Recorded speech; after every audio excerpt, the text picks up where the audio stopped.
Bismillahirrohmanirrohim. Assalamualaikum warahmatullahi wabarakatuh. Alhamdulillah kita bisa bertemu lagi ya dalam kegiatan sharing di video ya bersama saya Dindin Sirojudin. Bapak Ibu, bagi yang belum subscribe ya silahkan di subscribe dulu, kemudian di like videonya. Kemudian jika bermanfaat silahkan di-share ke rekan-rekan yang lain ya, supaya channel saya terus berkembang dan semakin semangat untuk membuat video-video sharing ini. Baik, dalam kesempatan ini saya akan sharing tentang bagaimana proses kelulusan siswa RA ya di EMIS 40 tahun pelajaran 2025-2026, di mana untuk EMIS 40 saat ini ada menu baru ya dalam kelulusan, yaitu sinkron PDUM ya. Baik, sebelum lanjut ke aplikasinya, kita lakukan login dulu ya seperti biasa. Kita login, masukkan username, kemudian password, kemudian klik saya bukan robot, kemudian klik login. Nah, setelah login Bapak Ibu, kita langsung masuk ke menu siswa. Nah, di menu siswa kita langsung masuk ke menu akademik ya, kemudian menu kelulusan. Nah, di menu kelulusan ini Bapak Ibu, di sini langsung sinkron ke PDUM ya. Di sini ada info. Proses melanjutkan di lembaga ini akan ditetapkan untuk seluruh siswa dalam rombongan belajar. Pastikan bahwa siswa yang dinyatakan lulus telah diproses terlebih dahulu dengan mengklik tombol sinkron kelulusan ERKM ya. Nah, di sini maksudnya sinkron kelulusan PDUM ya, sebelum melanjutkan. Nah, ini ya. Nah, makanya Bapak Ibu, sebelum kita melakukan kelulusan di EMIS ini dengan mengklik sinkron PDUM, sinkron kelulusan PDUM, Bapak Ibu pastikan dulu di PDUM-nya ya. Kita coba cek PDUM-nya. Nah, di PDUM di menu ijazah kemudian cetak ijazah, ini pastikan semuanya sudah lulus dulu ya. Di status kelulusan ini pastikan semua siswa sudah lulus ya. Kalau yang lulus silahkan klik lulus, untuk yang tidak lulus klik tidak lulus ya, seperti ini. Nah, kebetulan di sini ada 4 siswa yang tidak lulus ya, artinya di sini tidak lulus mengulang kembali di kelompok B tahun ini karena memang siswanya usianya belum waktunya lulus ya, makanya ini tidak lulus ya statusnya. Nah, kemudian di status kelulusan sudah ya, kita cek udah pasti ini semuanya udah sesuai, yang lulus sudah diluluskan, yang tidak lulus sudah tidak luluskan. Nah, kemudian langsung ke menu cetak ijazah Bapak Ibu ya. Nah, di menu cetak ijazah ini di sini ada info juga bahwa di sini ini yang warna hijau, ijazah yang sudah dicetak ke belangko ijazah dan sudah dipastikan tidak ada kesalahan data, silahkan tandai ijazah tersebut dengan mengklik tombol sudah cetak ya, maksudnya yang ini ya, tombol sudah cetak. Nah, hal ini untuk menghindari terjadinya generate ulang ijazah yang menyebabkan data ijazah yang sudah tercetak dengan hasil verifikasinya tetap sama, supaya tidak ada perubahan lagi data ya. Kemudian tombol generate akan dikunci jika ijazah telah ditandai sudah di stuck. Jadi tombol generate ijazah ini kalau sudah diklik sudah cetak, maka tombol generate ijazah ini akan mati ya, tidak bisa di generate ulang gitu ya, seperti itu. Nah, kemudian info yang bawahnya yang warna merah, tulisannya warna merah, dokumen ijazah merupakan dokumen negara, tidak diperkenankan untuk melakukan edit pada dokumen ijazah karena barcode ijazah berisikan link untuk verifikasi keaslian ijazah. Jika ditemukan ijazah yang link verifikasinya berbeda dengan hasil cetak, itu dapat dipastikan ijazah tersebut dianggap palsu atau hasil edit ya, seperti itu.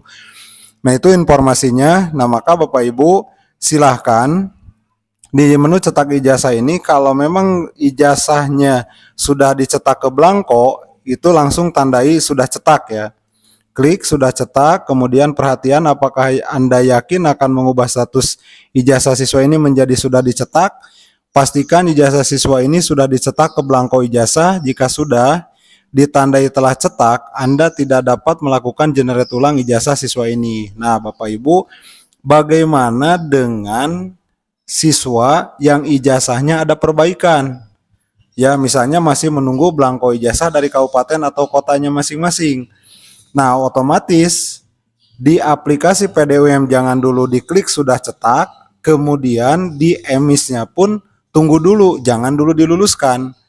Dikhawatirkan siswa tersebut tidak dapat belangko ijazahnya atau belum tuntas. Ya, jadi pastikan sudah tuntas dulu, ijazahnya sudah dicetak, sudah diberikan ke siswa, baru klik sudah cetak di PDUM, kemudian nanti lakukan proses kelulusan di emis. Jadi kita harus runut ya, harus berurutan prosesnya. Jadi jangan istilahnya asal mengerjakan padahal nanti suatu saat ada masalah gitu ya. Ada masalah yang kalau sudah diproses tidak bisa diulang lagi seperti itu. Nah, baik ya Bapak Ibu, karena ini sudah dicetak dan ke belangko, kita klik saja ya sudah. Nah, kemudian ini juga sama, sudah cetak. Nah, ini lakukan untuk semua siswa. Jika di lembaga Bapak Ibu siswanya itu misalnya ada 40 yang lulus, maka 40 kali klik sudah cetak ya, seperti itu. Hingga statusnya di aksi itu yang tadinya sudah cetak menjadi batal cetak, kemudian tombol generate ijazahnya sudah tidak bisa diklik lagi ya, seperti ini. Nah, ini ya yang harus kita lakukan di PDUM sebelum meluluskan siswa di emis. Baik ya, kita masuk ke emisnya karena barusan ada 2 siswa yang baru diklik sudah cetak, kita reload dulu di emisnya supaya ngalir dulu datanya ke emis. Nah, sekarang baru kita langsung melakukan kelulusan. Silahkan pilih rombelnya, misalnya ini kelompok B1. Kita luluskan, klik sinkron kelulusan PDUM. Nah, ini ya, kalau sudah diluluskan dan sudah cetak di PDUM, ini otomatis kelulusan siswa berhasil tersinkron ya. Nah, ini kalau misalnya kelompok B ini masih ada, nah ini tersinkronnya per 10 orang ya. Kita lakukan lagi sinkron kelulusan sampai siswa kelompok B ini semuanya tidak muncul di sini. Hilang semuanya ya, baik kelompok B1 atau nanti kelompok B2 ya. Nah, ini untuk kelompok B1 sudah semuanya keproses, kemudian untuk kelompok B2-nya kita proses ulang. Nah, ini udah ya, kelompok B2 udah keproses juga. Nah, sekarang kita di menu belum proses, ini sudah kosong ya, sudah tidak ada data. Kemudian untuk menu lulus menunggu persetujuan, nah, di sini semuanya sudah masuk ya, siswa yang 30 ini. Nah, bedanya untuk tahun kemarin, itu di tahun kemarin itu ada persetujuan kepala. Ya, menunggu persetujuan kepala. Nah, untuk tahun ini tidak ada persetujuan kepala. Jadi ini langsung masuk ke menu kelulusan tanpa harus disetujui oleh kepala. Jadi proses kelulusannya itu hanya di akun operator saja, akun staf lembaga. Beda dengan sebelumnya ya, yang tahun kemarin itu harus disetujui oleh kepala dan bisa dibatalkan. Nah, untuk sekarang kalau sudah lulus di PDUM, otomatis di emisnya juga lulus, tidak bisa dibatalkan lagi gitu ya, tidak ada pembatalan kelulusan. Makanya kuncinya lulus tidak lulusnya ada di PDUM ya, seperti itu. Kemudian ini melanjutkan di lembaga ini otomatis nanti kelompok A yang naik ke kelompok B ya. Kelompok A yang naik ke kelompok B atau kelompok B yang mengulang ya, kelompok B yang mengulang di lembaga ini. Nah, ini kenapa masih kosong? Karena kita belum memproses ya kenaikan kelasnya. Nah, bagaimana memproses kenaikan kelasnya? Nah, untuk memproses kenaikan kelasnya, Bapak Ibu, kita lakukan di sini ya. Untuk kelompok A ya, untuk kelompok A ini kita naikkan kelasnya. Bagaimana ini menaikkan kelasnya? Kalau misalnya si siswa ini ya ada yang kelompok A tidak naik ke kelompok B, karena statusnya mengulang di kelompok A lagi. Bagaimana caranya?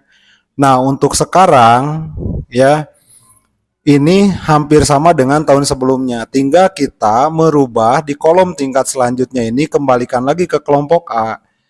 Nah, di lembaga ini kebetulan ada beberapa siswa yang memang mengulang di kelompok A, ya. Ada beberapa siswa yang mengulang di kelompok A. Itu yang pertama ini ya, kita tandai. Cara mencarinya supaya cepat, kita Ctrl F kemudian ketik namanya ya. Nah, ini mengulang di kelompok A. Kemudian siswa kedua yang mengulang di kelompok A itu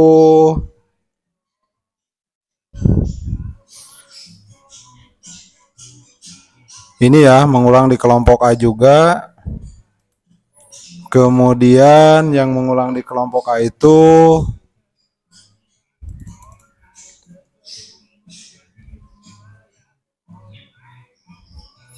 ini ya, mengulang di kelompok A. Kemudian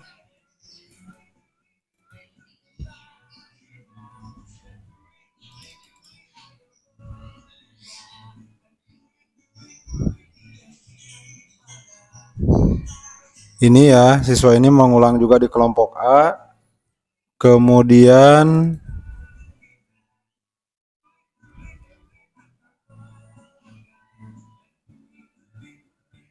ini ya, mengulang di kelompok A. Kemudian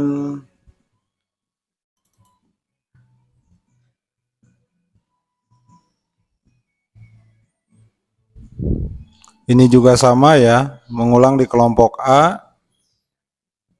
Kemudian ada lagi ini ya, satu lagi. Nah, kita hitung yang masuk di kelompok A, yang mengulang di kelompok A ya. Seharusnya ada 1, 2, 3, 7 ya. 1, 2 ya. 3, 4, 5, 6, 7 ya. Nah, ini udah 7 orang ya yang tidak naik ke kelompok B. Jadi dia posisinya ada di kelompok A semua ya, yang 7 orang ini. Nah, setelah ini sesuai, Bapak Ibu, mana yang naik ke kelompok B, kemudian mana yang tetap di kelompok A, ya seperti ini. Ini berarti siswanya naik ke kelompok B, kemudian yang bawah ini siswanya mengulang di kelompok A, ya. Karena memang usianya belum cocok untuk naik di kelompok B, ya. Nah, kalau sudah sesuai, silahkan Bapak Ibu ke scroll ke bawah. Nah, di bawah ini ada proses melanjutkan di lembaga ini. Klik proses melanjutkan di lembaga ini. Jadi di sini siswa melanjutkan 16 orang ya. 16 orang. Kita klik ya. Klik tutup. Nah, jadi ini kelompok A, A1 semuanya sudah keproses ya. Kita klik melanjutkan di lembaga ini. Nah, ini ya. Bagaimana kalau misalnya seharusnya siswa itu masih ada di kelompok A, tapi ke proses naik ke kelompok B, tinggal batalkan saja di sini. Gak usah mengajukan ke kabupaten ingin turun tingkat. Ya, kalau memang si siswanya ini kembali ke kelompok A atau aktif mengulang di kelompok A ya. Jadi kalau siswa itu mengulang di kelompok A, tapi sudah ke proses naik ke kelompok B, batalkan saja ini. Ya, batalkan saja kenaikan kelasnya, begitu ya. Seperti itu. Nah, kita cek di sini di daftar siswa apakah sudah sesuai atau belum ya.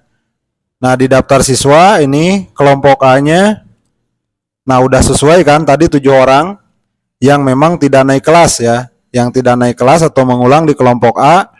Kemudian yang naik ke kelompok B, nah ini 13 orang ya yang naik ke kelompok B. Nah, jadi ini sudah sesuai, tinggal kita memasukkan nanti ke rombelnya masing-masing. Ya. Cek juga ya yang tidak berkelompok, dikhawatirkan nanti ada siswa yang tidak berkelompok. Nah, sekarang kita membuat rombongan belajar. Bagaimana kita membuat rombongan belajar? Nah, sebelum membuat rombongan belajar, Bapak Ibu harus mengisi dulu kurikulum ya. Kurikulumnya harus diisi dulu. Jangan lupa, karena kurikulum tahun kemarin tidak kebawa ke kurikulum sekarang ya. Makanya Bapak Ibu harus mengisi dulu kurikulumnya supaya nanti bisa membuat rombongan belajar baru ya di tahun pelajaran 2025-2026. Kita klik tambah.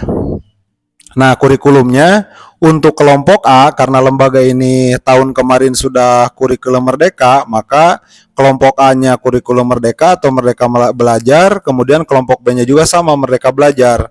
Karena SK sebagai pelaksana implementasi kurikulum merdeka di tahun kemarin 2024-2025 itu baru kelompok A saja, otomatis sekarang untuk kelompok B-nya jadi kurikulum merdeka juga ya. Kita klik simpan. Apakah Anda yakin simpan kurikulum ini? Klik ya. Tutup ya. Nah, ini sekarang sudah ada kurikulumnya. Nah, baru sekarang kita membuat rombongan belajar.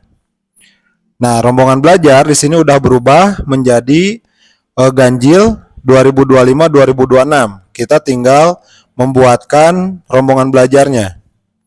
Kita tambahkan.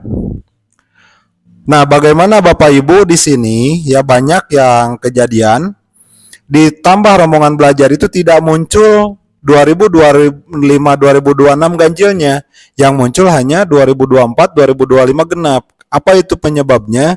Itu karena si siswa tersebut yang harusnya naik kelas belum diproses naik kelas, atau siswa yang harusnya diluluskan belum lulus ya, belum lulus, siswanya belum diluluskan.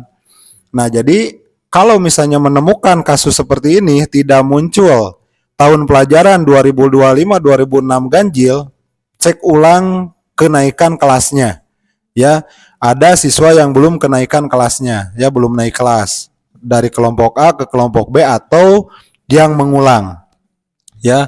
Apalagi ini biasanya terjadi seperti ini, tidak muncul 2025-2026 ganjil itu karena rombelnya lebih dari satu ya, biasanya lupa, belum ke proses kelompok yang lainnya ya. Baik, kita lanjut. Klik ke 2025-2026, kemudian pilih tingkatnya kelompok B dulu ya, kelompok B dulu. Kemudian karena ini cuma satu kelompok, kita tulis kelompok B. Kelompok B, kalau misalnya ada 2 atau ada 3 berarti kelompok B1 ya. Kelompok B1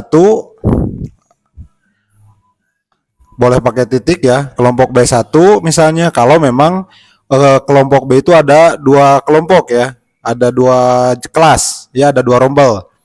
Itu boleh B1, B2. Tapi karena ini hanya satu kelompok, kelompok B-nya itu hanya satu rombel, kita tulis saja kelompok B. Kemudian ini pilih wali kelasnya. Kemudian nama ruangannya kita pilih B1, kelas B1. Kemudian ini kurikulumnya sudah otomatis terisi, Merdeka Belajar. Kemudian jenis rombelnya kelas, waktu belajarnya pagi ya. Nah, baru kita tambahkan siswa yang tadi sudah kita naikkan. Ya, ini kita checklist. Nah, kalau misalnya siswanya ada beberapa rombel, itu otomatis checklistnya itu harus dipilih ya. Disesuaikan. Misalnya kalau kelompok A, kelompok B1 siapa saja, kelompok B2 siapa saja, itu dipilih ya, dipilih ya, dipilih. Nah, kalau ini karena satu kelompok, kita langsung checklist saja semua. Nah, kalau sudah di checklist semua, klik tambah. Nah, di sini sudah semuanya masuk sebanyak 13 orang, kemudian klik simpan. Ya. Klik tutup. Nah, otomatis ini sudah ada kelompok B. Nah, bagaimana untuk kelompok A? Nah, Bapak Ibu, sebelum membuat atau menambahkan rombongan belajar kelompok A, Bapak Ibu lakukan dulu input siswa di menu daftar siswa ya. Nah, di menu daftar siswa silahkan masukkan dulu semua siswa yang PPDB kemarin. Ya, yang PPDB nanti dimasukkan dulu semua. Kalau sudah ke input, ini otomatis untuk era itu input baru ya, input baru.